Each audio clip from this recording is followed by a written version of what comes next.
तर कशा आहेत मित्रांनो, तुम्ही तुमचा लाडका प्रसाद. तर आज आम्ही चाललोय पूर्ण गँग खारघरला.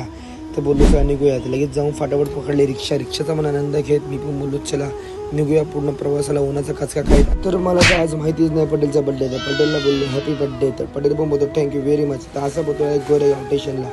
तर गोरेगाव स्टेशनला गेलो. बोललो चला पहिला पुरूया पेट पूजा मग काम तुझ्यात आहे. घेतला लगेच समोसा पावानेच खाऊन घेतली ट्रेनमध्ये ट्रेनमध्ये पण लगेच निसर्गाचा आनंद घेत आम्ही असं पोहोचलो खारघर स्टेशनला. तर खारघर स्टेशनला पण फुल गर्दीने भरलेला आहे. लपालप कचाकच आणि असा पकडले लगेच रिक्षा. खारघर स्टेशनवर इस्कॉन टेम्पलला म्हणजे एशियातला दुसऱ्या नंबरला येणारा इस्कॉन टेम्पल.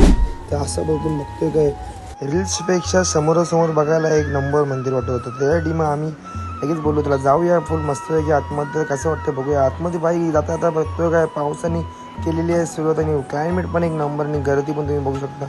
छोटी मध्ये निसर्गाचा आनंद घेत आम्ही बोललो चला तर जाऊया आपण आतमध्ये. बघतोय का गर्दीने भरलेले आतमध्ये पण झुंबर आणि पब्लिक पण खूप आणि अशा बघितलेल्या आम्ही राधाकृष्णाच्या मूर्त्या आणि फुल मन प्रसन्न झालेलं आहे. आणि बघतोय काय गर्दी सुरू बसले भजनाला.